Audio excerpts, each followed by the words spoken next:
Donc, bienvenue à ce webinaire hydrogène en Maine-et-Loire. Donc, en visio partagée depuis les uns et les autres. On a une cinquantaine d'inscrits, je disais à l'instant, et nous aurons donc dans les prises de parole plusieurs personnes du CML, enfin Benoît Delanoux surtout qui est ici, Ewen de Lagadi qui est à côté, Emmanuel Charil qui était en distanciel, et puis nous aurons une deuxième partie de réunion Element Énergie avec Hugo Parette et Alex Stewart qui interviendront pour le troisième et quatrième point. Franck Poquin va me rejoindre en présentiel, il arrive, puisque nous avons une réunion territoriale avec ALM tout à l'heure à 18h. Donc en introduction, je voulais juste vous dire que donc, ce webinaire hydrogène en Maine-et-Loire que l'on vous propose est à destination des élus et des techniciens de Maine-et-Loire. Bonjour Franck, je viens d'annoncer ton arrivée. Donc nous avons invité les communes et les EPCI de Maine-et-Loire. Et donc nous parlerons bien sûr d'hydrogène renouvelable et de la mobilité hydrogène. L'idée c'est d'échanger puis de vous transmettre tous les éléments de compréhension que nous avons ici au CML, mais ainsi que les démarches en cours.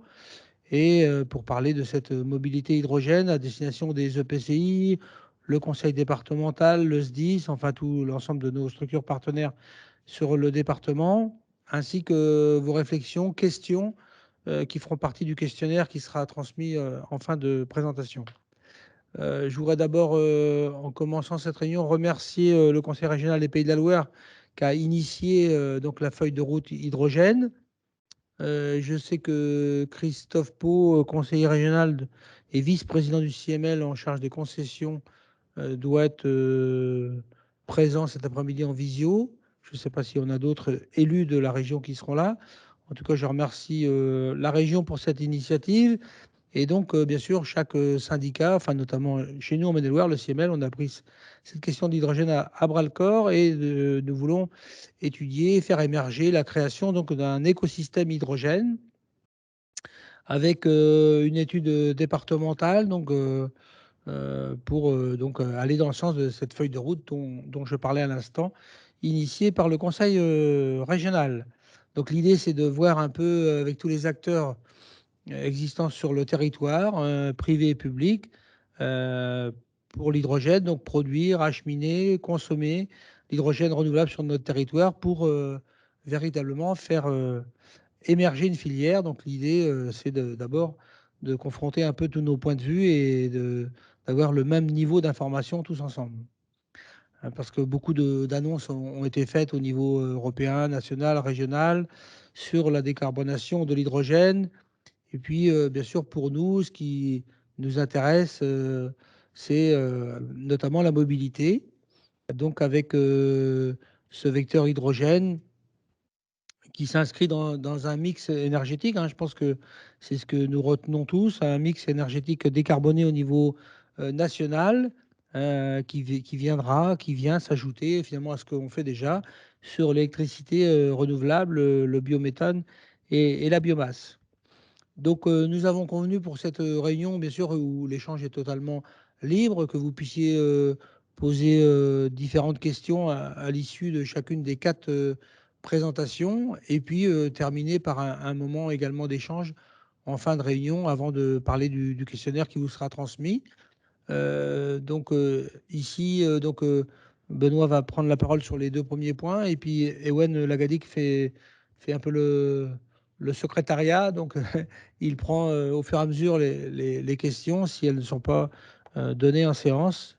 Et donc, je disais à l'instant, donc Franck Poquin, vice-président, vient de nous rejoindre avec sa casquette CML et sa casquette ALM. Donc, c'est intéressant justement qu'on puisse être nombreux. La plupart des EPCI de Maine-et-Loire sont représentés au travers de toutes les personnes qui sont inscrites ici, que ce soit des élus ou des techniciens.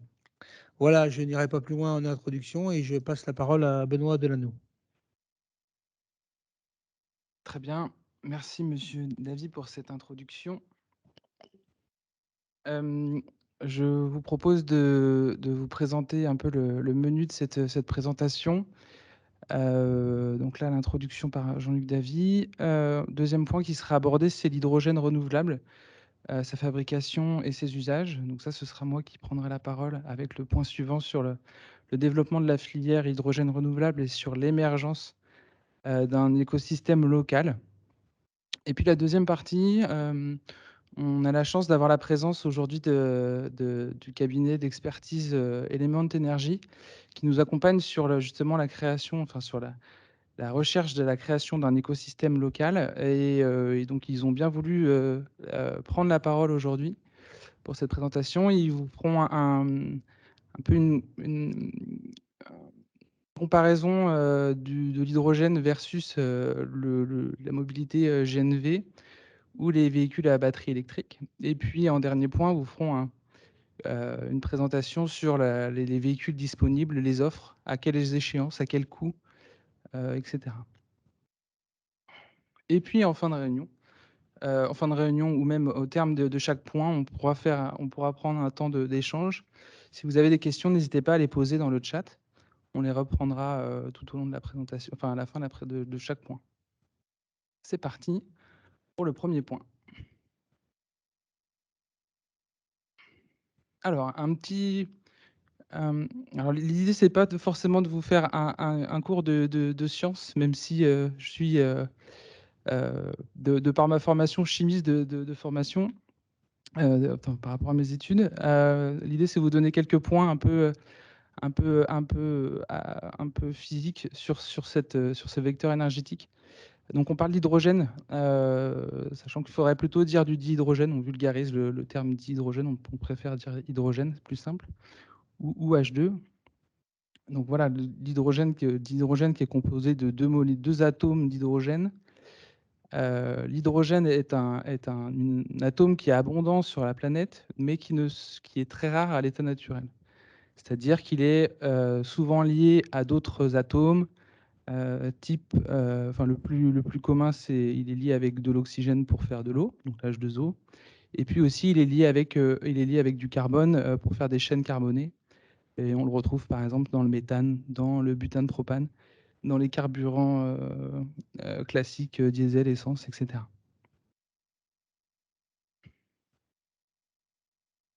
L'hydrogène donc, est le seul combustible non carboné, c'est-à-dire qu'il n'émet pas de CO2. Hop, on a perdu. J'espère que on avait un petit problème technique. Donc l'hydrogène est le seul combustible disponible qui n'émet pas de CO2 lorsqu'il brûle. Donc c'est d'où l'intérêt de ce combustible.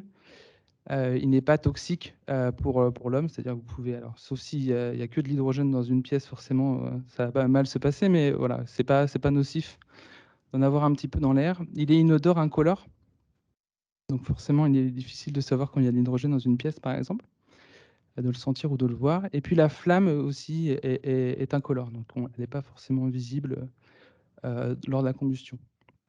Quelques infos aussi en comparaison sur la température d'ébullition, par exemple, de l'hydrogène versus gaz naturel.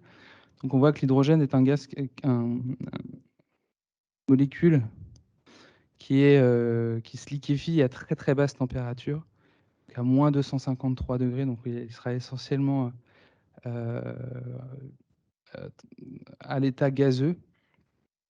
C'est un gaz qui a une plage d'inflammabilité dans l'air qui est assez large.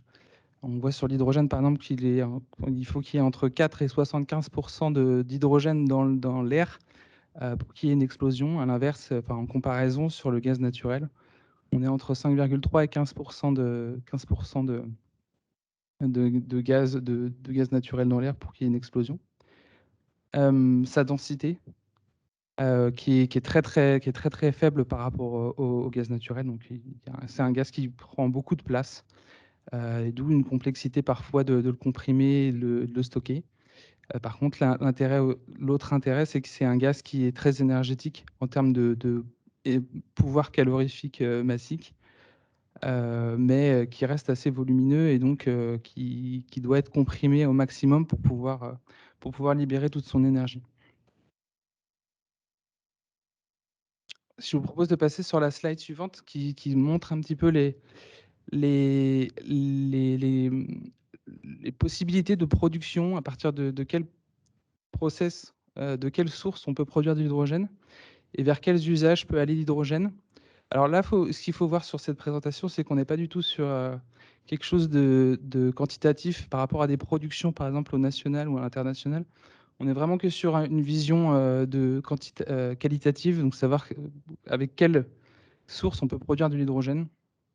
Donc voilà, si on prend si on fait le tour de la partie supérieure, donc voilà, on peut produire de l'hydrogène à partir de gaz naturel et de pétrole et de charbon. Donc il faut savoir, c'est qu'aujourd'hui, 95% de la production est issue de cette source dans le monde, source qui produit forcément du CO2. On en reparlera juste après. Il y a il y a d'autres possibilités de produire de l'hydrogène, tout un panel. Alors ça peut être des énergies, via des énergies renouvelables. Donc on peut produire de l'hydrogène à partir de biomasse, à partir de matières végétales, des solutions à partir de thermique solaire. Et puis après, on passe tout de suite sur ce qui va nous intéresser et qu'on va voir par la suite de la présentation. On va parler aussi de l'électrolyse. Donc l'électrolyse, c'est un process qui transforme l'électricité en hydrogène. Donc c'est le sujet qu'on verra aussi, qui est un peu la possibilité de produire, de produire de l'hydrogène à partir d'énergie renouvelable électrique, donc à partir de photovoltaïque, d'hydroélectricité ou d'éolien. On peut produire aussi de l'hydrogène à partir du mix énergétique, donc à partir de l'électricité que le réseau nous apporte, donc avec de l'énergie nucléaire. Et puis il y a d'autres mécanismes dont on parlera un peu moins. Et qu'est-ce qu'on peut faire avec cet hydrogène? Et ben aujourd'hui, il y a 3 grands secteurs d'activité qui peuvent intéresser l'hydrogène et qui intéressent déjà l'hydrogène. Donc le premier, c'est l'industrie. Aujourd'hui, la grande majorité de l'hydrogène qui est consommé en France et dans le monde, c'est pour des process industriels. Donc il est produit, il est coproduit sur site et utilisé, ou autrement il est acheminé. Il y a d'autres process qui visent après à repasser l'hydrogène via un module qu'on appelle une pile à combustible. Donc la pile à combustible, c'est quoi? C'est une boîte en quelque sorte, enfin un endroit où il va y avoir une combustion électrochimique de l'hydrogène pour reproduire de l'électricité et de la chaleur. Et donc on voit tout le panel de solutions qui peut aller de la cogénération en industrie. Donc on peut produire de l'hydrogène, enfin de l'électricité et de la chaleur. On pourrait très bien envisager d'avoir sur du stationnaire faire fonctionner des résidences, du tertiaire ou des commerces à partir d'hydrogène. Et puis après, via une pile à combustible, on peut aussi produire de l'électricité pour alimenter un moteur électrique et faire rouler une voiture. Donc ça, c'est les véhicules hydrogène qu'on voit. Il existe aussi d'autres véhicules, des véhicules à moteur à combustion interne. Donc là, l'idée, c'est de produire, de faire, c'est un moteur thermique classique dans lequel on injecte directement l'hydrogène pour faire avancer le véhicule.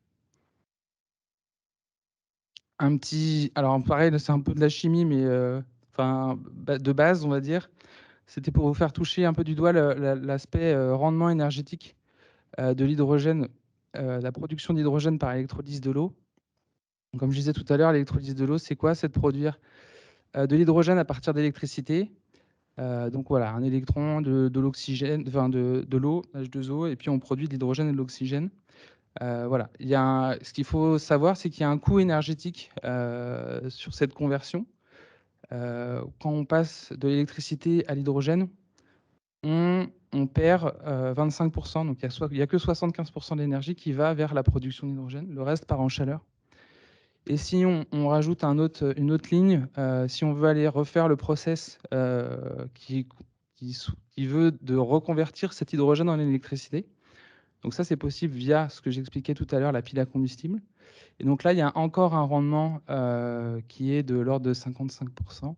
Alors ça dépend des technologies, je ne rentre pas dans le détail, il y a beaucoup de technologies de piles à combustible, PM alcalin, des électrolyseurs ou piles à combustible haute température. Donc là, je fais vraiment un ratio pour moyenner. Et donc globalement, le rendement général pour faire électricité, hydrogène et refaire de l'électricité, il est de 42%. Donc c'est quelque chose à prendre en compte. On parle souvent de l'hydrogène comme un vecteur intéressant pour la mobilité. Il faut oublier, par exemple, si on compare avec un moteur, enfin une voiture à batterie, les rendements sont beaucoup plus importants, de l'ordre de 95%. Donc voilà.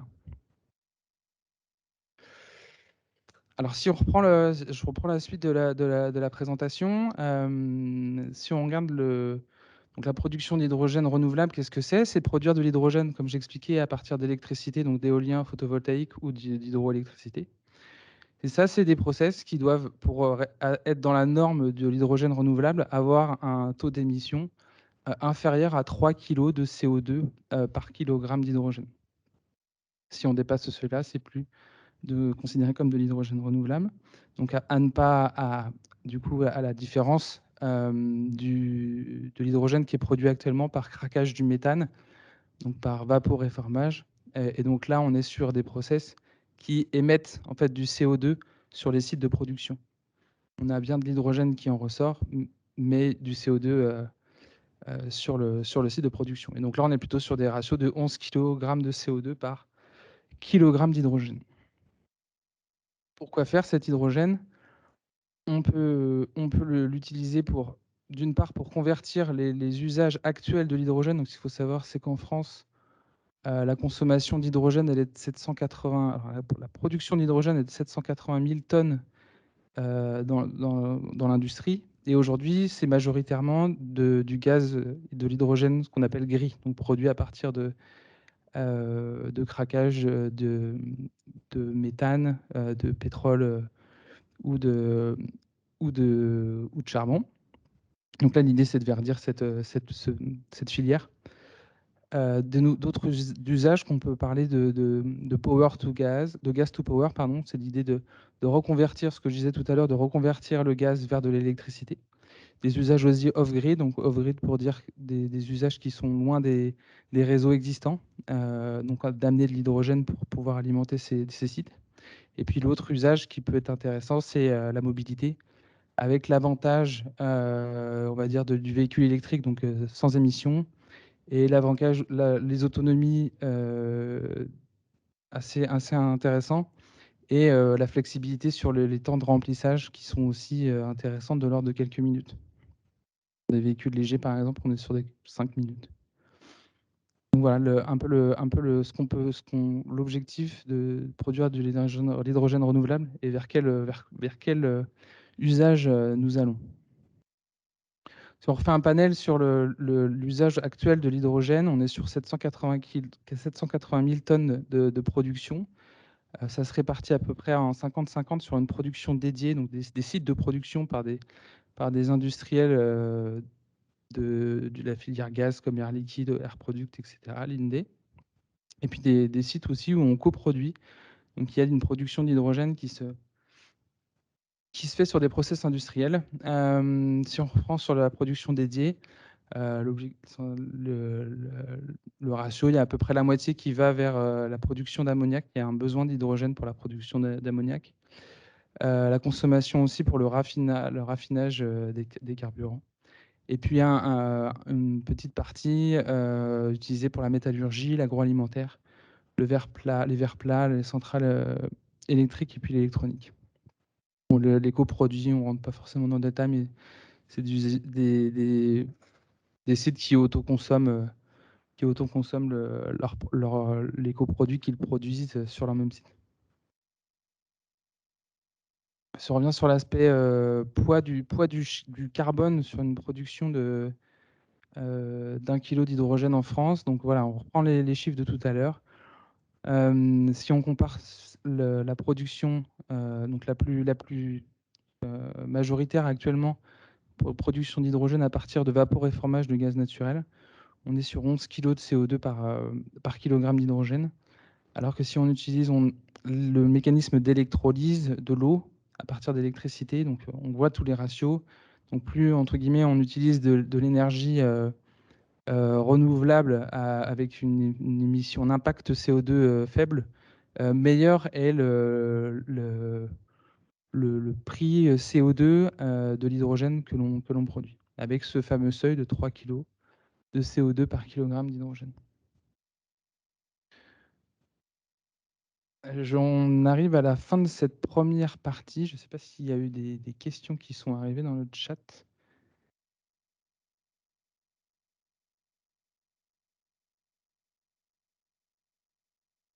Une question sur je répète la question. Il y a une histoire de rendement. Alors je vais essayer de la lire sur mon écran. Le rendement est inférieur à 42% si on prend en compte le rendement de la source qui a permis de construire l'électricité en réalité. Oui. C'est sûr que si on prend en compte le bilan énergétique, là l'idée c'était vraiment de faire un bilan énergétique de vecteur à vecteur. C'est sûr que si on peut prendre beaucoup plus de marge si on prend en compte les coûts de fabrication. On pourrait prendre en compte le coût de fabrication des électrolyseurs, le coût de fabrication de la pile à combustible, le coût enfin, voilà, on pourrait tout envisager et c'est vrai que ça dégraderait encore. On pourrait même prendre en compte aussi le fait d'acheminer l'hydrogène d'un point A à un point B. On consommerait de l'énergie pour le transporter. Et donc c'est vrai que c'est un sujet en tant que tel. Cette histoire de rendement et d'efficacité de l'utilisation de l'hydrogène demain. S'il n'y a pas d'autres questions, je propose de continuer. Je pense qu'on est à peu près dans le timing.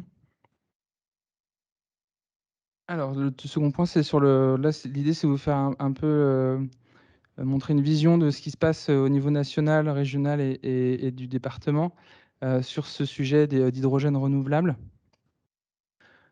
Donc, au niveau national, il y a déjà depuis juin 2018, il y a le plan national de déploiement de l'hydrogène qui a été lancé par Nicolas Hulot à l'époque, qui avait pour objectif, les premiers objectifs, c'était d'ici 2023 d'avoir une centaine de stations déployées, environ 500 véhicules utilitaires légers et 200 poids lourds fonctionnant à l'hydrogène pour faire émerger la filière.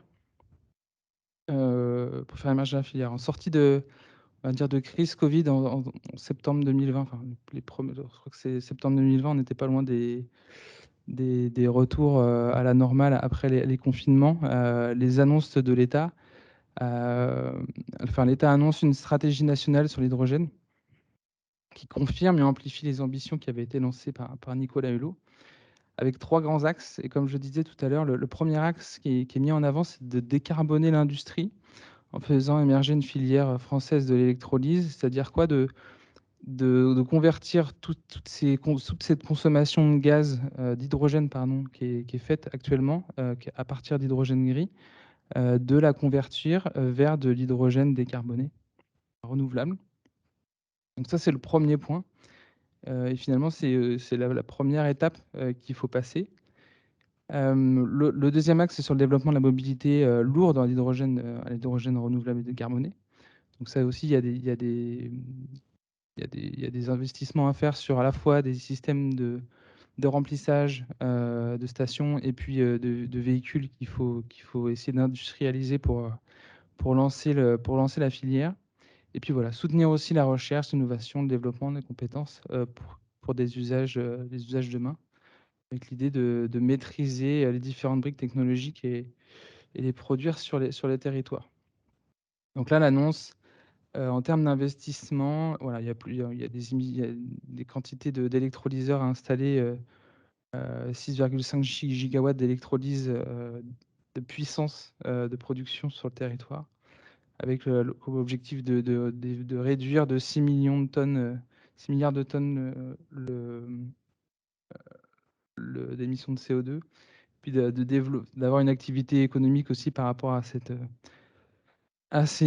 filière, avec la création de 50 à 150 000 emplois indirects ou directs sur le territoire. Donc là, l'enveloppe qui a été annoncée par l'État, c'était 7,2 milliards d'euros d'ici 2030 et puis 3,5 milliards d'ici 2023, vraiment pour lancer la filière. Et là, la dernière information, donc octobre 2022, une annonce de l'État qui abonde en fait ces 7 milliards. J'ai dit combien? Ah pardon, excusez-moi, je suis ouais. Non, en 2021, octobre 2021, il y a bien une Emmanuel Macron qui annonce d'abonder l'enveloppe prévue initialement pour vraiment accélérer la stratégie. Et donc là, on est plutôt sur une enveloppe au niveau national de 9 milliards d'euros qui sera investie d'ici la fin de l'année dans la filière. Donc voilà, donc ça c'est les objectifs nationaux. Si on regarde sur la mobilité à court terme, à court moyen terme, quels usages est fléché? Donc plutôt la mobilité pour les professionnels avec l'émergence des zones à faible émission dans les centres-villes, l'usage des véhicules lourds ou intensifs.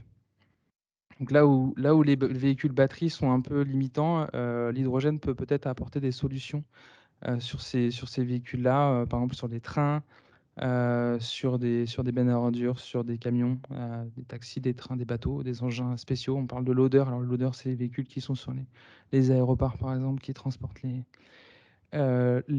valises des passagers. L'amorçage de nouveaux usages qui permettrait de réduire les coûts. On n'en a pas parlé tout à l'heure, mais aujourd'hui, produire de l'hydrogène renouvelable, c'est plus cher forcément que produit à partir, on le verra tout après.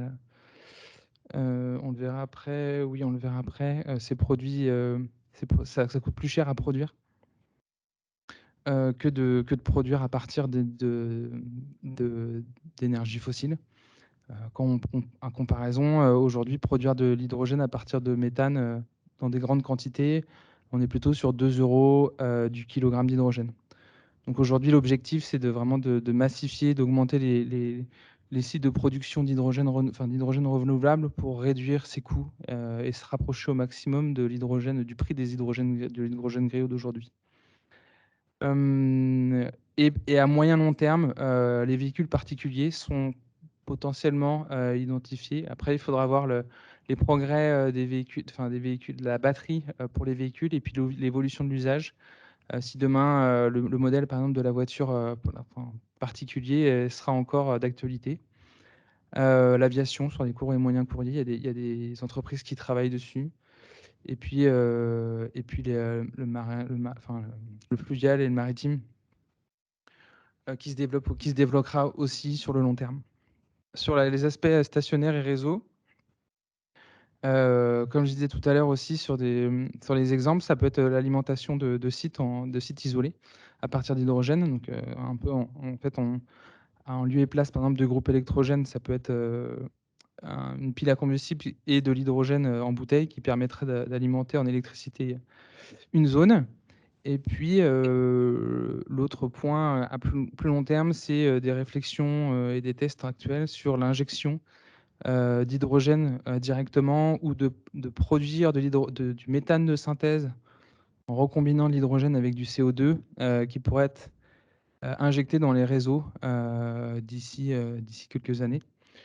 Méthane qui est quand même plus simple à stocker que l'hydrogène de par ses qualités, ses caractéristiques physico-chimiques.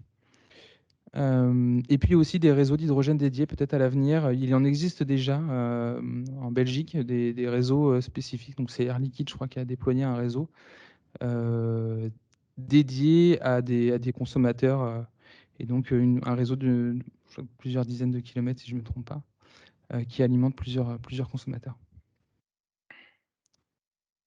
Sur le volet industrie, voilà, l'idée, c'est, comme je disais tout à l'heure, c'est de convertir les consommations d'hydrogène captif,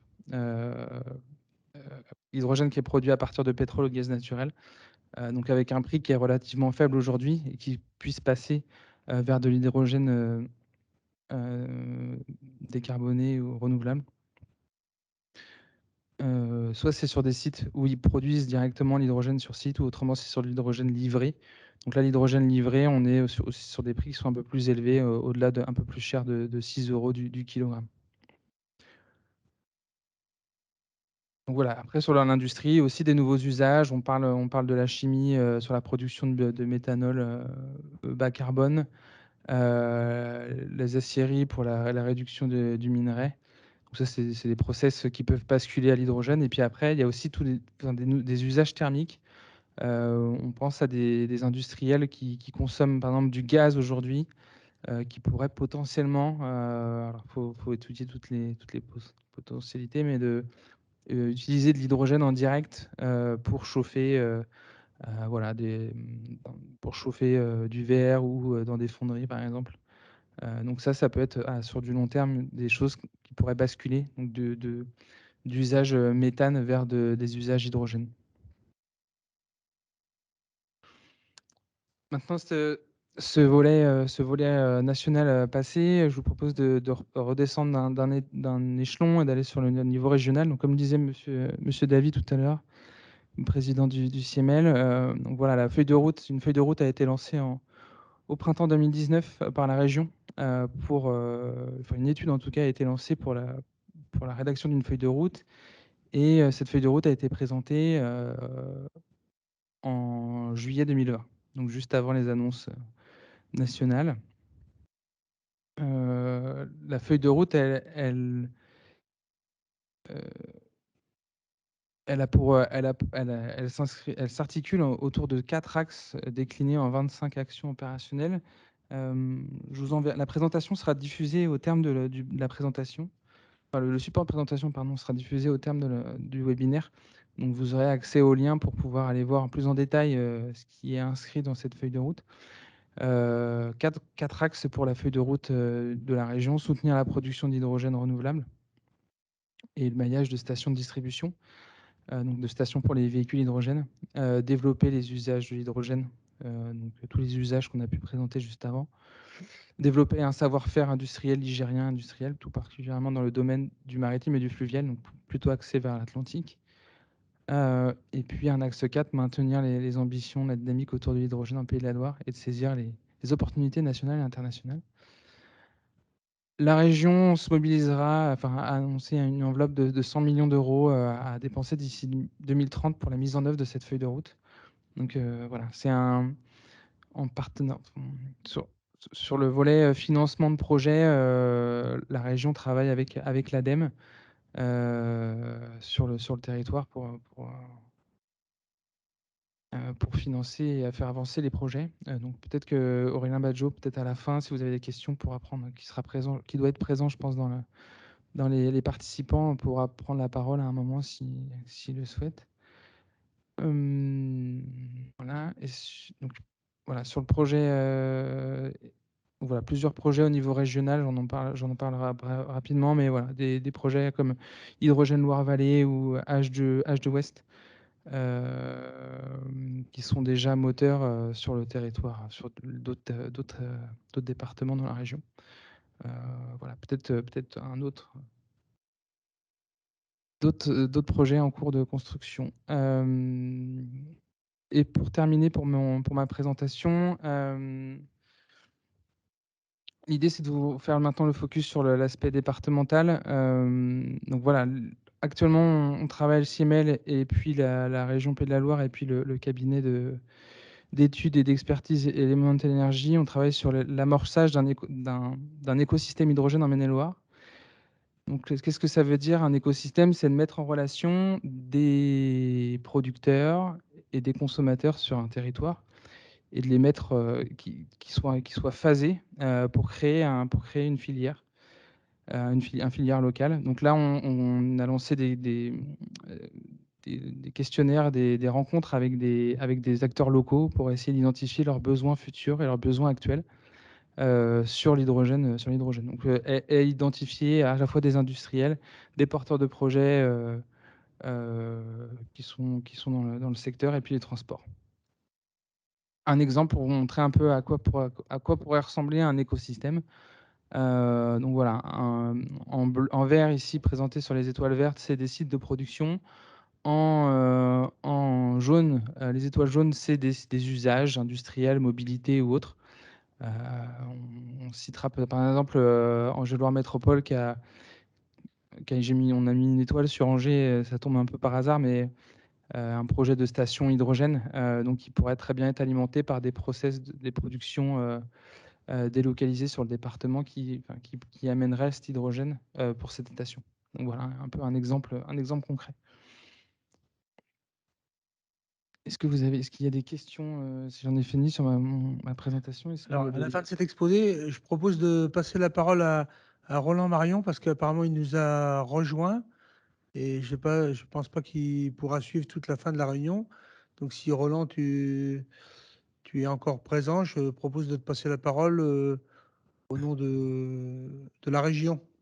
Ouais, ouais, bah bonjour, non, mais je venais juste, merci, je venais juste regarder un peu vos travaux et vous dire comme je trouve utile de s'intéresser à ces sujets-là qui ne sont pas simples, hein. Vous savez que c'est une ambition pour nous qui est importante.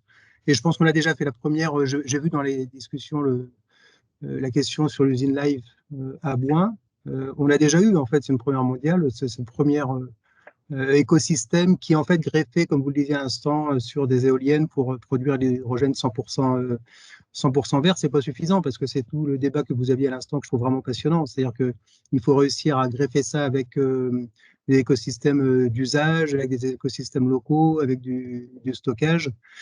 Il y a une bascule entre l'hydrogène vert, 100% hydrogène vert, l'hydrogène. Alors on a toutes les couleurs de l'arc-en-ciel, mais comment est-ce qu'on va réussir à faire monter dans une même dynamique production verte ou verte à terme, stockage et usages locaux. Enfin, c'est un vrai défi et je suis vraiment très content. Et c'est juste le message que je voulais passer, en plus d'écouter un peu ce que vous dites, parce que il y a vraiment beaucoup d'expertise. C'est juste un sujet passionnant, mais qui demande de se relever un peu les manches et puis d'essayer de trouver des solutions locales. Et moi, bon, vous le savez, hein, je suis angevin, hein, je suis élu juste à côté d'Angers, à Saint-Gély-de-Lignières. Et si on peut vous accompagner à la région pour développer ces écosystèmes locaux, ce sera avec plaisir, pas simplement parce que je suis angevin, mais parce qu'on voit bien qu'en Vendée, on a des écosystèmes, à Nantes, ça se structure. Dans la Sarthe, il commence aussi à avoir beaucoup d'initiatives. Donc voilà, c'était vraiment. J'étais juste là pour écouter, mais très belle initiative et de bons travaux. Et on a aussi un peu de financement, vous le savez, hein, puisque la présidente a proposé de mettre 100 millions d'euros sur la période 2020-2030 sur ces écosystèmes hydrogènes qui seront abondés évidemment d'une façon ou d'une autre par la dynamique de France 2030 ou des programmes hydrogènes qui seront confiés en partie à l'ADEME. Donc en émergeant des territoires, je pense qu'on a vraiment des très très beaux sujets à faire vivre sur cette stratégie hydrogène. Et donc juste merci et à votre disposition. Merci pour vos travaux et à votre disposition de la région pour tous les développements qui pourraient s'en suivre. Merci beaucoup. Merci Roland pour cette prise de parole au nom de la région. Et justement, ça fait bien la transition, puisque du coup, Element Energy est un bureau d'études qui travaille pour la région sur nos territoires. Donc, je propose de leur passer maintenant la parole. Et c'est Hugo Parette ou Alex Stewart qui va présenter le troisième point. Merci beaucoup pour cette transition. J'en profite pour dire quelques mots avant d'entrer dans le vif du sujet sur Element Energy.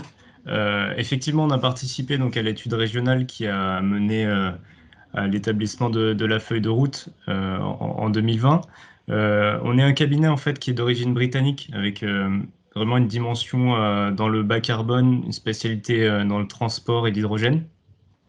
En Europe, on a participé au montage et au déploiement de la plupart des projets de démonstration, que ce soit pour les bus, le projet Jive par exemple.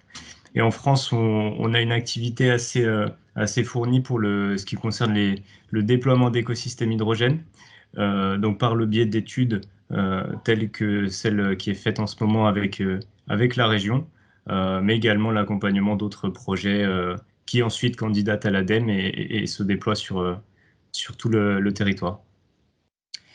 Donc je suis accompagné par deux collègues, Alex et Paul. Peut-être qu'on peut dérouler la présentation et je pense qu'ils auront l'occasion sûrement de se présenter lors des questions. Donc cette première grande partie, en fait, elle est vraiment dédiée à la comparaison entre les trois grandes solutions de bas carbone pour ce qui est du transport et plus spécifiquement les flottes de véhicules qui nous intéressent pour les collectivités. Donc sur cette grande partie, je vais prendre l'exemple du bus, mais en fait, ça s'applique aussi aux autres véhicules, simplement il est représentatif des enjeux.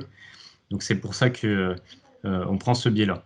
Avant d'entrer dans les détails, simplement un point rapide pour qu'on parle vraiment de la même chose. Les 3 solutions qu'on considère, c'est le bio-GNV. Donc, des véhicules GNV simplement qui vont utiliser comme carburant du bio-GNV, donc du méthane, le même que celui qu'il y a dans les réseaux de gaz, simplement il est produit par méthanisation ou par pyrogazéification de biomasse. Mais ça reste un moteur thermique. Le deuxième segment de véhicules, c'est les véhicules électriques à batterie, avec, bon, voilà, comme tout le monde sait, une batterie, un moteur électrique, c'est le schéma le plus simple. Et puis le véhicule électrique à hydrogène, et ça c'est la petite utilité, c'est que voilà, on a vraiment un moteur électrique également. Simplement l'électricité, au lieu d'être stockée dans une batterie, elle va l'être par le biais de l'hydrogène dans un réservoir sous pression, donc souvent à 350 bars pour les véhicules de type bus, et puis ensuite converti en électricité à travers la pile à combustible dont on a parlé tout à l'heure. Donc voilà, on a évoqué les notions de rendement, c'est effectivement un sujet qu'on pourra détailler. Le plan de cette partie, il est basé en fait sur les 4 grands axes qui sont en fait les questionnements qu'on se pose souvent quand il s'agit de choisir telle ou telle solution pour une flotte donnée. Alors il va avoir évidemment les caractéristiques des véhicules, parce que l'objectif c'est que les véhicules remplissent le rôle qu'on attend d'eux, donc il faut qu'il y ait la bonne autonomie, il faut qu'on puisse se recharger dans un temps qui soit suffisamment court. Et donc ça, c'est vraiment ce qu'on va aborder sur cette slide. Donc vous avez à l'écran en fait un tableau synthétique qui, je précise d'entrée, est vraiment, ce sont vraiment des ordres de grandeur. Dans les cas particuliers, on trouvera des valeurs qui peuvent être différentes, mais l'objectif ici, c'est vraiment juste de donner les grandes tendances. Alors ce qu'on remarque, c'est que le bio-GNV et les véhicules électriques à hydrogène ont une autonomie qui est relativement importante. Et généralement, dans les flottes de collectivités type bus, elle est suffisante, disons, pour assumer les services qui sont faits. Un bus fait rarement plus de 400 km par jour. Voilà. Donc ça, c'est le premier point. Le corollaire de ça, c'est que le bus électrique à batterie, lui, peut être plus limité en termes d'autonomie. On peut estimer que c'est autour de 150 km. Ça va dépendre évidemment de plein de choses, des consommations additionnelles qui peuvent être dues à la clim, etc. Pour ce qui concerne le temps de recharge, on a un peu cette même tendance avec le bio-GNV et l'électrique à hydrogène qui vont se recharger sur des temps très similaires aux véhicules diesel classiques. Donc généralement, c'est pas un point qui va être un frein au déploiement de ce type de véhicule. À l'inverse, pour les véhicules électriques à batterie, donc là c'est un ordre de grandeur pour les bus, mais en fait la tendance peut être aussi la même sur d'autres types de véhicules. Ça va prendre plus de temps. C'est un ordre de grandeur qui est ici détaillé en charge lente, mais bon, si on rentre dans les détails, on peut aussi avoir des charges rapides, partielles, etc. Mais c'est quand même la tendance, donc on peut garder ça en tête dans un premier temps. Pour ce qui est des aménagements nécessaires, dans tous les cas, il y a souvent des aménagements qui doivent être faits, que ce soit d'un point de vue législatif pour le stockage du gaz, pour la connexion électrique au niveau du dépôt, si voilà, la recharge fait appel à une forte puissance. C'est des choses qu'il faut avoir en tête et qui par contre sont souvent définies au cas par cas. En termes de coûts notamment, c'est assez dur d'avoir un ordre de grandeur pour ces éléments. Voilà, donc le texte qui est en bas de slide, c'est ce que je viens de résumer à l'oral. En fait, le choix va, d'un point de vue opérationnel, hein, va vraiment dépendre de l'autonomie dont on a besoin, les contraintes opérationnelles qui existent. Voilà, je pense qu'on pourra détailler si vous voulez, mais dans un premier temps, je pense qu'on a dressé le portrait d'une manière générale. On peut passer peut-être à la slide suivante qui aborde les aspects plus environnementaux. Donc, il y a deux principaux éléments pour ce qui concerne les émissions. C'est à la fois le bilan carbone sur le cycle de vie. Ça, c'est le graphique qu'il y a à gauche. Et également les émissions de particules. Donc, sur le cycle de vie, ce qu'on va remarquer, c'est que le bio-GNV, l'électrique à batterie, sous réserve bien sûr d'avoir une production électrique qui soit relativement décarbonée, et l'électrique à hydrogène ont des bilans qui sont globalement bons, en tout cas bien meilleurs qu'un véhicule diesel. Il y a par contre une temporalité qui est différente. Là, on parle bien d'un cycle de vie.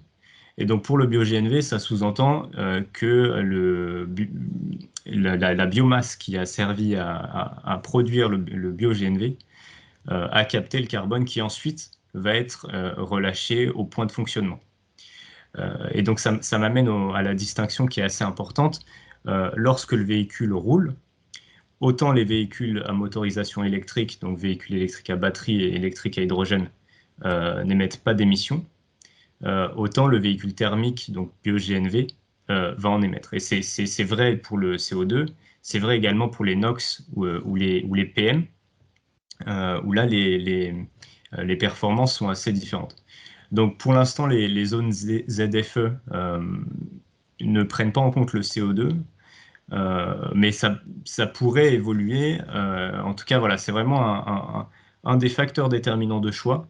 Et souvent, on se retrouve finalement plus à choisir entre véhicules électriques à batterie ou véhicules électriques à hydrogène, dans le cas où on veut vraiment déployer des véhicules qui soient zéro émission au point d'utilisation. Voilà, donc c'est là qu'entrent en jeu les points qu'on a vus précédemment au niveau de l'autonomie, la recharge, etc. Je pense qu'on peut passer au point suivant. Voilà, donc c'est une slide qui est super importante. Je vais y passer un peu de temps parce que en fait, derrière, il y a plein d'éléments qui permettent de comprendre d'où viennent les coûts, comment se passe le dimensionnement dans tout un écosystème. Là, ce qu'on a à l'écran, c'est simplement le coût total de possession d'un bus H2 ou diesel ou autre, c'est par motorisation, annualisé. Donc, ce qu'on distingue, c'est que sur la gauche, voilà, il y a la solution de référence qui est la solution diesel. On a les solutions GNV, électrique à batterie, qui sont relativement comparables en termes de coût total de possession. Et ensuite, ce qu'on remarque, c'est que l'électrique à hydrogène est supérieur. Les trois bâtonnets, en fait, ils représentent des cas différents de maturité du marché. Le premier étant le cas actuel, qui en fait est un cas de démarrage, que ce soit sur les infrastructures ou les véhicules. C'est en cours de déploiement, ce qui explique que la solution ne soit pas totalement compétitive sur l'ensemble des aspects. À l'inverse, les deux derniers bâtonnets prennent une situation où les véhicules ont un prix plus compétitif parce que le marché se massifie, et c'est la même chose pour les infrastructures de production et de distribution, donc le coût à la pompe devient plus compétitif. En ordre de grandeur, le cas actuel, l'hypothèse pour le coût de carburant, c'est 10 € par kilo d'H2 à la pompe. Et ensuite, les deux bâtonnets successifs, c'est 7,50 et 5 €. Voilà. Ensuite, pour ce qui est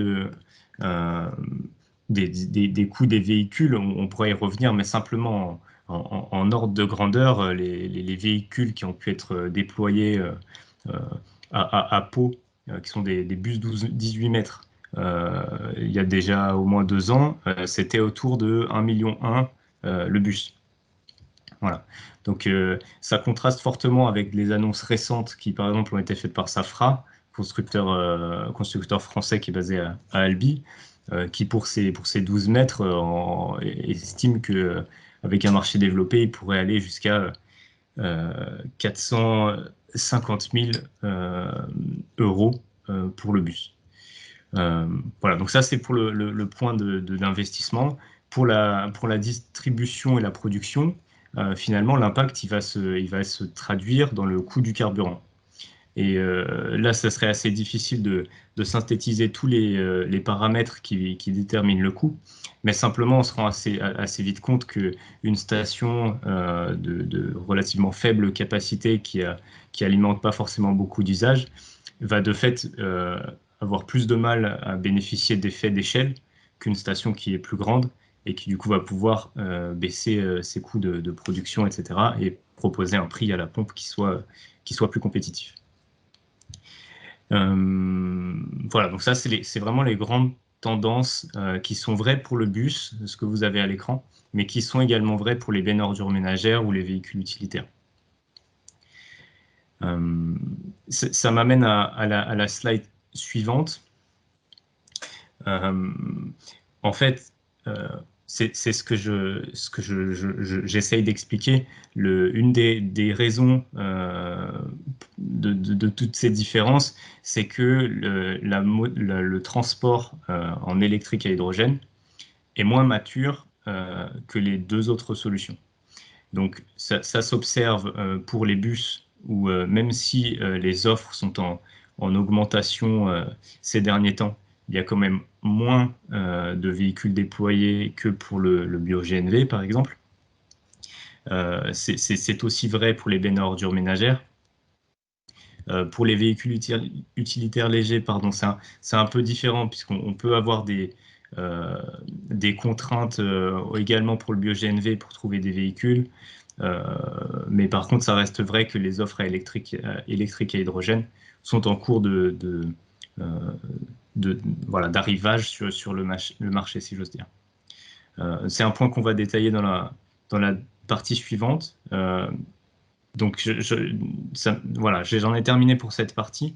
On peut peut-être faire un temps de questions si vous le souhaitez.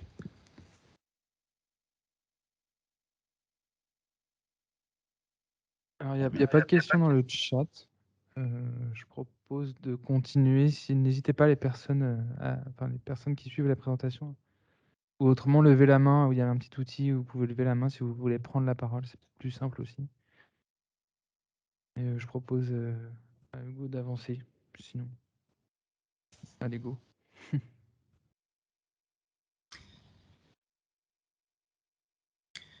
Très bien. Bah, dans ce cas, allons-y.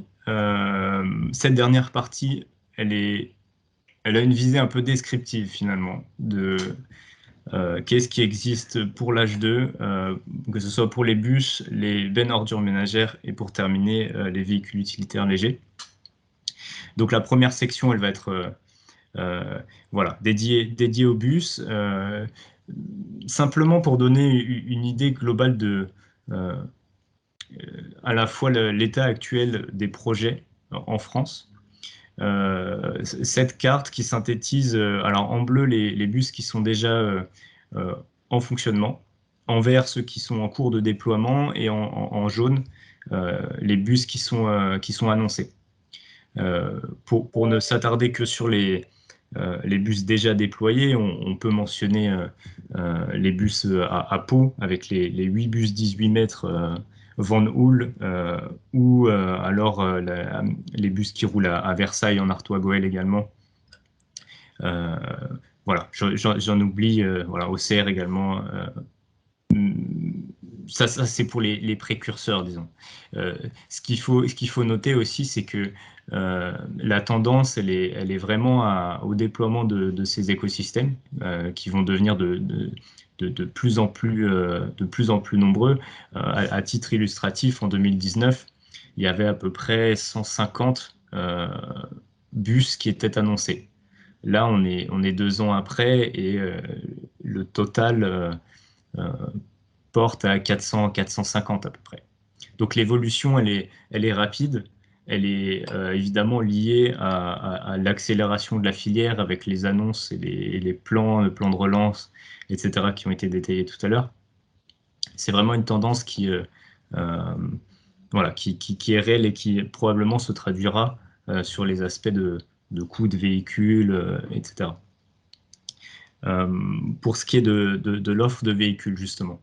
On peut penser dans un premier lieu à Van Hool et Wrightbus, qui sont les constructeurs européens un peu historiques, avec des premiers bus qui roulaient déjà il y a une dizaine, quinzaine d'années, évidemment sur des petits projets. Mais voilà, c'est pas des véhicules qui ont été testés il y a quelques mois.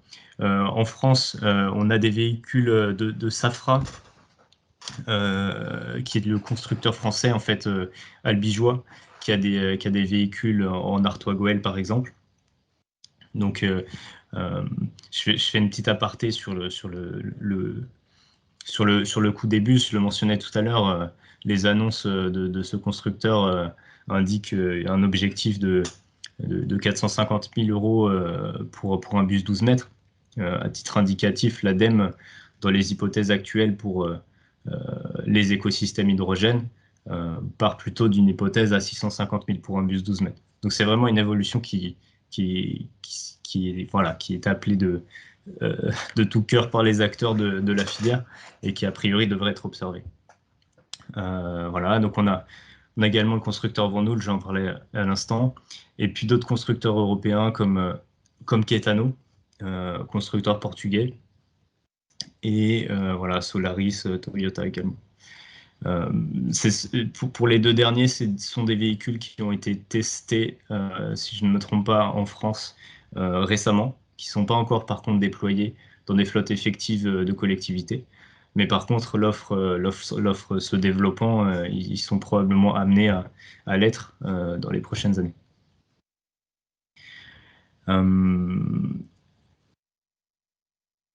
Si on passe au bennes ordures ménagères maintenant, avec toujours pour commencer une petite carte synthétique, globalement la tendance est la même, avec des projets qui sont en train d'être montés voilà, d'une manière accélérée, disons. À noter la première benne à ordures ménagères qui a été mise en service cette année sur la communauté de communes de Touraine-Vallée de l'Indre, qui est une benne à ordures CEMAT, donc un constructeur français. Voilà, avec, vous le voyez à l'écran, plusieurs projets en cours de déploiement et d'autres annoncés. Voilà, une centaine de baumes qui sont sur différents niveaux de maturité, mais qui devraient être sur le territoire rapidement. Pour ce qui est des offres de véhicules, j'anticipe un petit peu. Pour ce qui est des projets européens, parce que, voilà, pour prendre peut-être un peu plus de hauteur, la tendance, elle est aussi réelle en Europe. Voilà, donc à l'écran, vous pourrez, si cela vous intéresse, creuser tous ces projets, mais j'aimerais juste mentionner le projet Hector, qui est un programme européen qui finance le déploiement sur plusieurs villes européennes. Vous avez une petite carte en bas à droite de la slide. Voilà, on peut penser aussi au projet Revive et autres. Donc ça m'amène exactement à la slide, aux deux slides finalement qui arrivent, qui sont dédiés aux offres de véhicules. Je parlais de la benne à ordures CEMAT qui a été déployée en France cette année. Donc évidemment, ça constitue une des offres qui existent. On peut penser aussi à l'offre de PVI ou Ulemco. Vous verrez en fait dans les typologies de véhicules que là, on mélange potentiellement des véhicules qui sont exclusivement électriques à hydrogène ou alors, par exemple, à prolongateur d'autonomie. Bon, ça mériterait d'être précisé, mais on peut quand même les considérer dans un même package de véhicules. Ça m'amène également une précision. Les petites fiches que vous voyez à l'écran sont tirées d'un catalogue publié par France Hydrogène récemment et qui synthétise pour tous les segments de véhicules l'offre disponible sur le marché. Donc, je vous invite à le consulter si cela vous intéresse. La slide suivante, je crois, voilà, continue sur les offres disponibles avec donc pas des constructeurs français, mais européens, donc Aizen, Phone et Trucks, avec, voilà, au cas par cas, il faudrait voir sur la disponibilité des véhicules. Mais globalement, ce qu'il faut retenir, c'est qu'il y a quand même beaucoup de constructeurs qui souhaitent développer ce type de véhicules et qui sont déployés, voilà, de plus en plus en France ou en Europe. Voilà, la slide qui conclut cette partie benne ordures ménagères. Donc finalement, voilà, elle reprend cette tendance avec ce message. En fait, la plupart arrivent en ce moment sur le marché. Première baume CMAT en 2021 et d'autres qui sont disponibles, au fur et à mesure. Voilà. Donc pour peut-être conclure ce tour d'horizon des véhicules, on peut voilà, s'attarder sur les véhicules utilitaires légers. À l'écran, ce que vous voyez finalement, c'est un extrait d'une présentation du projet H2ME. J'ai pris le parti de mettre cette slide parce qu'elle est à la fois représentative de la diversité des villes et des projets qui peuvent exister sur des véhicules légers, notamment véhicules utilitaires. Et par la même occasion, j'en profite pour vous donner le lien du site du projet, qui en fait contient un nombre assez important de présentations du type de cette slide. Voilà. Donc, la suivante, je crois que voilà, mentionne les offres disponibles sur le marché, avec plusieurs constructeurs qui se positionnent, des véhicules qui arrivent sur le marché. Pour l'instant, on peut évoquer du coup la Kangoo H2, même si c'est voilà, il faudrait regarder dans le détail, c'est pas forcément un modèle qui est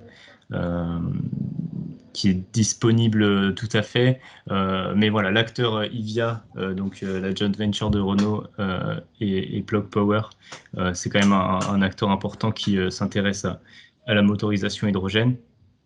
La slide suivante, on peut penser à Stellantis, voilà, et PVI, qui sont également sur le segment peut-être plus master que véhicule utilitaire léger, des acteurs, voilà, qui développent des solutions.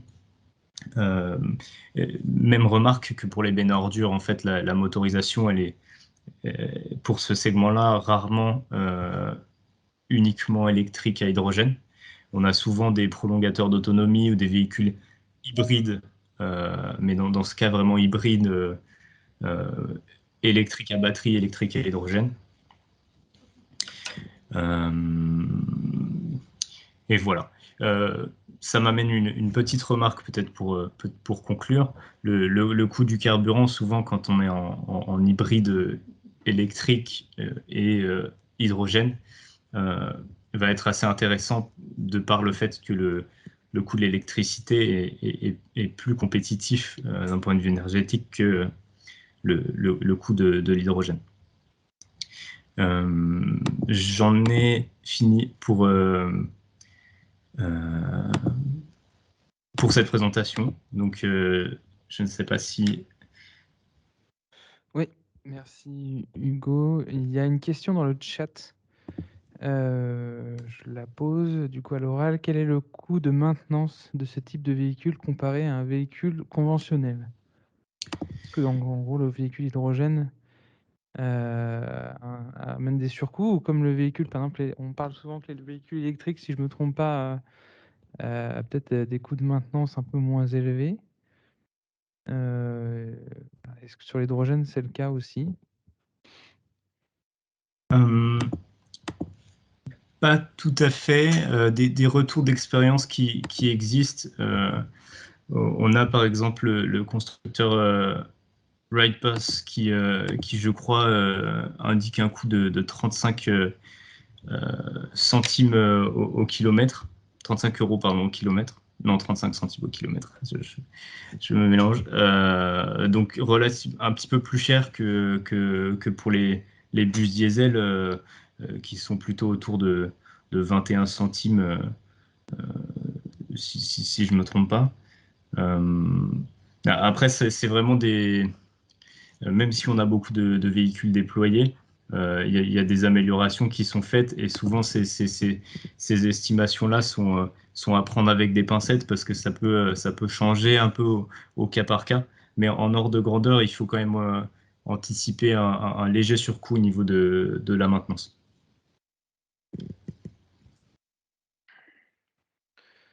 Très bien, je vois qu'il n'y a pas d'autres questions. S'il y a d'autres... Si, il y a une autre question qui vient juste d'arriver. Les aspects sécurité sont-ils maintenant bien maîtrisés? Stockage sur véhicule en particulier. Ça doit être sur les aspects réservoirs d'hydrogène. Peut-être je peux répondre Sur le- à cette question, c'est Alex Stewart, le collègue de Hugo. Oui, c'est quelque chose qui est très bien maîtrisé. Les normes sont bien définies pour les réservoirs dans les véhicules avec les facteurs de sécurité très élevés. Donc, c'est-à-dire, on peut surpressuriser les réservoirs sans un problème immédiat. Et après, il y a des vannes pour laisser échapper le gaz sans causer des explosions. Et avec le nombre de kilomètres parcourus par les flottes de taxis à Paris ou les autres projets de démonstration, il y avait déjà les accidents de route. Avec les voitures endommagées qui ont percuté les autres voitures, sans incendie, sans problème au niveau des réservoirs. Donc, et pour stocker les véhicules dans les parkings souterrains ou dans les dépôts de bus, par exemple, il y a des systèmes de ventilation, de détection d'hydrogène. Donc, il faut adapter les dépôts pour assurer un taux de ventilation suffisant pour disperser l'hydrogène au cas où il y a un problème avec le réservoir et le gaz est lâché à l'atmosphère dans un endroit fermé.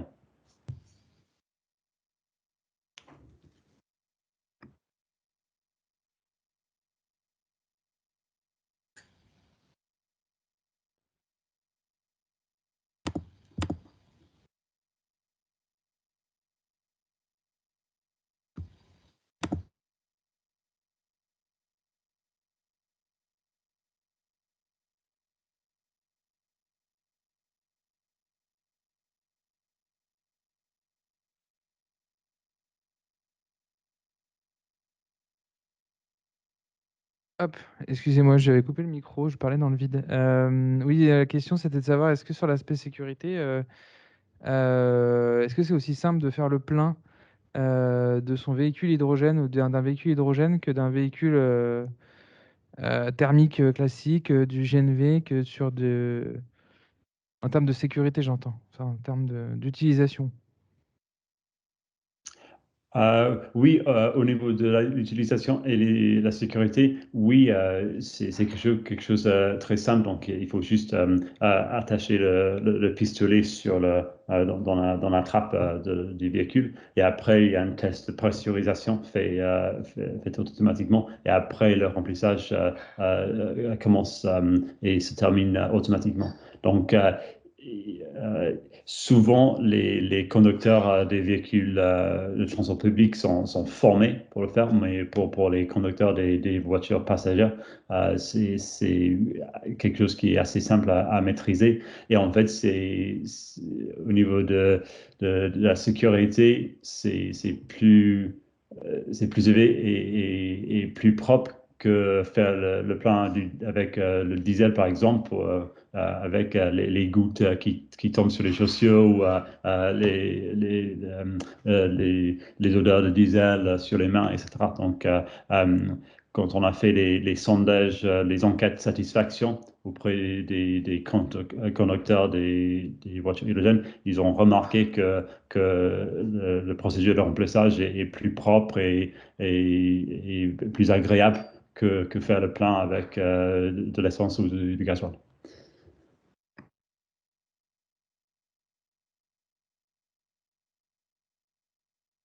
Yop, merci. Une question qui nous est arrivée de, c'est marqué Aline. De l'information au grand public va-t-elle être organisée, pardon? Alors, si c'est sur l'aspect véhicule hydrogène, on a vu pendant la présentation, c'est pas forcément on va dire le public à destination pour la mobilité hydrogène. Et après, c'est pareil sur les usages. Aujourd'hui, ça reste des usages industriels. Donc, je suis... Après, côté CML, on organise tous les ans un salon de la mobilité renouvelable auquel il est exposé des véhicules hydrogène. Donc, il y a des possibilités, il y a des personnes qui peuvent qui amènent des éléments. Je vois Monsieur Charil qui lève la main, qui veut peut-être prendre la parole sur ce sujet-là. Et puis peut-être Aurélien Badgio aussi. Monsieur Charil, peut-être d'abord. Oui, oui, bonsoir à tous. Non, je complète simplement vos propos, Benoît. C'est vrai qu'on fait une sensibilisation du grand public dans le cadre de notre salon annuel de la mobilité électrique, mais c'est là où c'est intéressant, c'est effectivement de faire de la pédagogie auprès du grand public sur les principaux carburants décarbonés, les carburants alternatifs. Vous avez cité tout à l'heure les trois principales voies, hein, GNV, bio-GNV surtout, et puis l'hydrogène et la batterie.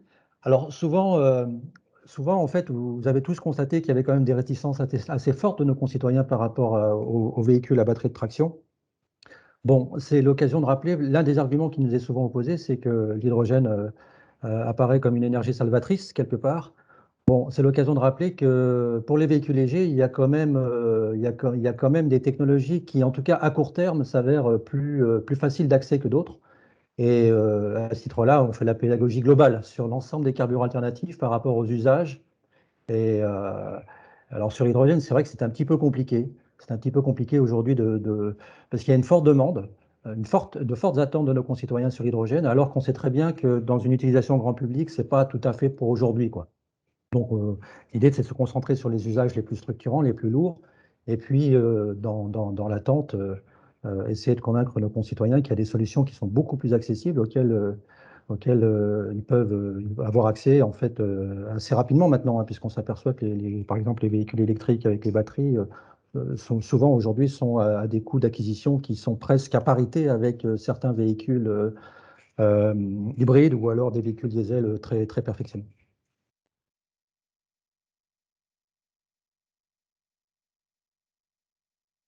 Très bien, je crois qu'il y avait Aurélien Badgio qui avait levé la main pour prendre la parole.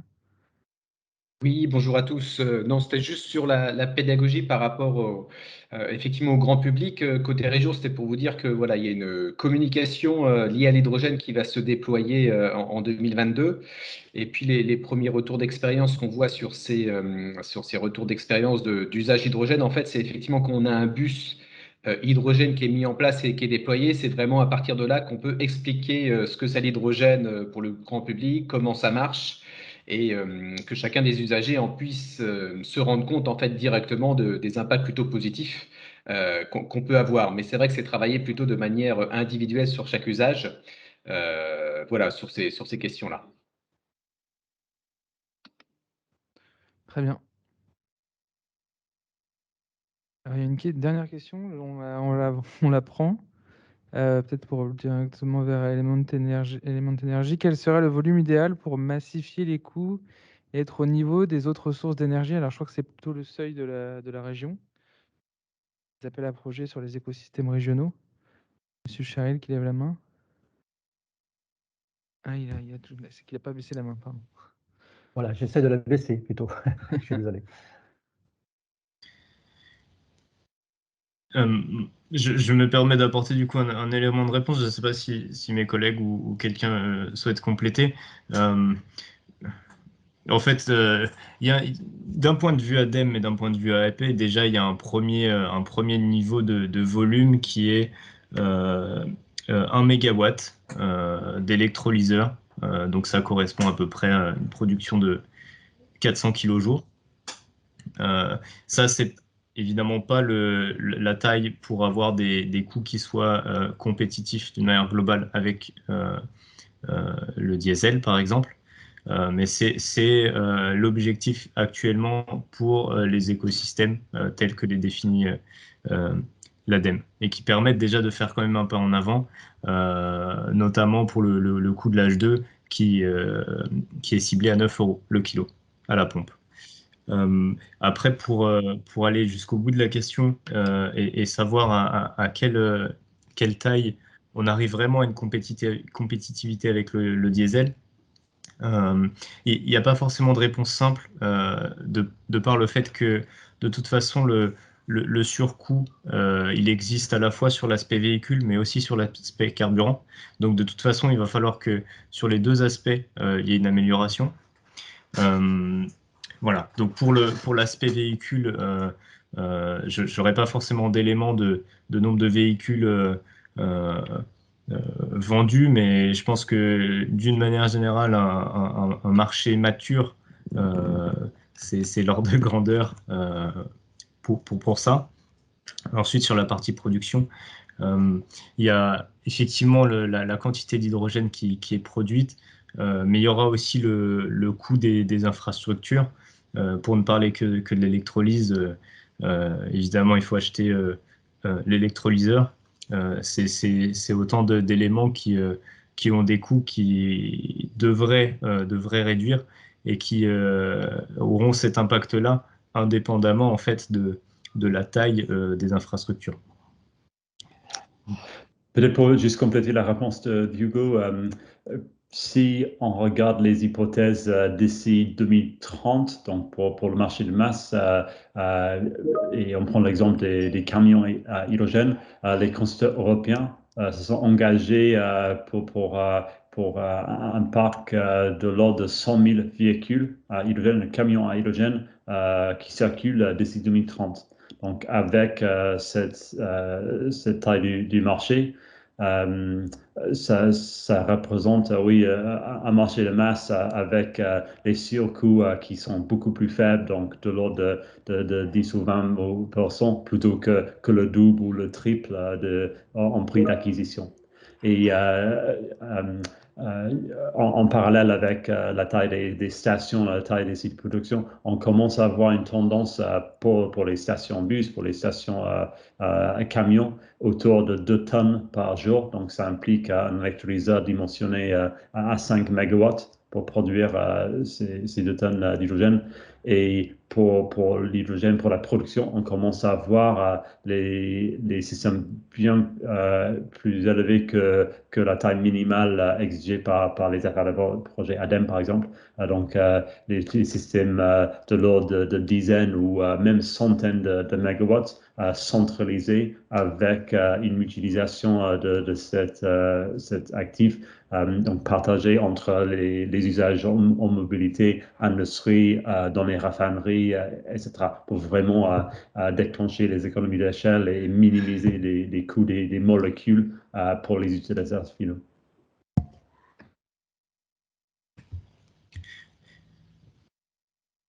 Très bien, merci pour ces éléments de réponse. Je me permets juste d'ajouter un dernier petit point à ce sujet-là, parce qu'il est effectivement très intéressant. Un des aspects en fait, qui va aussi jouer dans la comparaison avec le diesel, par exemple, c'est le coût du diesel. Donc on n'a pas vraiment parlé parce que c'est un sujet qui est différent. Mais l'ADEME, par exemple, dans ses modèles pour les appels à projets écosystème hydrogène, fait des hypothèses assez alors pas optimistes, mais plutôt l'inverse pour le coût du diesel qui serait autour de 1,50 € en moyenne sur les 10 années qui arrivent. Voilà, donc ça, c'est pas forcément pris en compte dans notamment les graphiques qu'on a présentés pendant la présentation. Et effectivement, ça jouerait en faveur des solutions alternatives.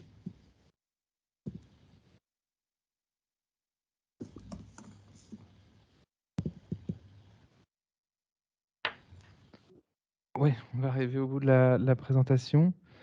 Alors, juste pour finir, merci pour la participation d'Element Energy et merci d'avoir été présent à cette présentation. Élément important qui a été indiqué au départ par Monsieur Davy, donc, comme on le disait aussi tout à l'heure, donc on a lancé, on travaille sur la construction d'un écosystème sur le territoire. sur le Maine-et-Loire. Et donc, pour aller questionner et récupérer des informations de potentiels futurs utilisateurs de l'hydrogène, on vous lancera, on vous transmettra une enquête qui nous permettra d'un peu identifier la vision que vous avez, vous, collectivité, par rapport à ce vecteur énergétique. Donc, on vous sollicitera par rapport à vos flottes de véhicules, par exemple, si vous en êtes propriétaire ou si vous avez des sociétés qui, pour le compte de votre collectivité, vous êtes en quelque sorte des donneurs d'ordre sur des usages de mobilité de véhicules. Et puis voilà, on posera aussi la question de savoir si vous souhaitiez, si vous avez les informations nécessaires pour travailler sur ça. Est-ce que vous souhaitez aussi qu'il y ait un groupe de travail qui se crée, par exemple, pour approfondir le sujet? Donc voilà, toutes ces questions-là seront mises dans ce questionnaire qui vous sera diffusé avec le support de présentation rapidement après ça. Sur une dernière question? Oui, alors on a encore quelques minutes. On peut reprendre quelques questions qui sont arrivées. Alors, monsieur Morinière, c'est ça la question? Les lieux de production d'hydrogène pourront-ils être répartis sur le territoire pour faciliter les approvisionnements futurs? Bah, c'est l'idée, oui, c'est l'idée de l'écosystème, quoi. C'est de produire un peu partout sur le territoire, et en fait, d'avoir en fait, l'idée, c'est d'avoir de la production la plus proche de l'usage pour limiter les coûts de transport, aussi bien les coûts financiers et les coûts énergétiques. Et donc forcément, il faut avoir une proximité entre production et usage. D'où l'idée de notre enquête là, d'être à une échelle départementale qui souvent est une échelle intéressante, d'avoir une distance entre production et consommation inférieure aux alentours d'une centaine de kilomètres. C'est plutôt cohérent.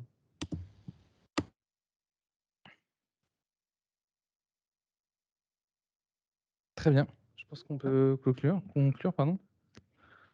Ok, bah écoutez, merci beaucoup pour votre participation. Donc, comme ça a été dit, effectivement, il y a le compte-rendu qui sera envoyé avec toutes les réponses aux questions. Certaines n'ont peut-être pas eu forcément toute la réponse ici pendant la réunion. Donc, on s'efforcera d'y répondre. Et donc, ce compte-rendu de réunion in extenso parviendra à l'ensemble des gens qu'on avait sollicités pour leur participation à la réunion. Donc même ceux qui n'ont pas pu participer aujourd'hui.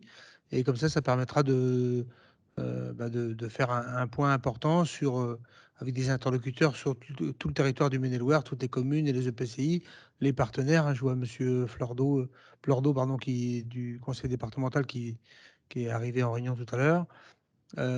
Donc l'idée de ce groupe de travail d'aujourd'hui, c'est effectivement d'arriver à créer un réseau et puis d'essayer finalement d'avancer ensemble sur la question de l'hydrogène avec le conseil régional et donc le cabinet d'études qui nous suit. Donc voilà, mais on reste bien sûr à votre disposition et n'hésitez pas à reposer d'autres questions ultérieurement à Benoît et Wen. Hein, et on essaiera de faire une synthèse de l'ensemble des questions et des réponses que l'on peut vous apporter. Ben, merci à chacune et chacun et bonne soirée. Au plaisir de vous retrouver sur la question de l'hydrogène en Maine-et-Loire. Merci, bonne soirée. Au revoir. Merci.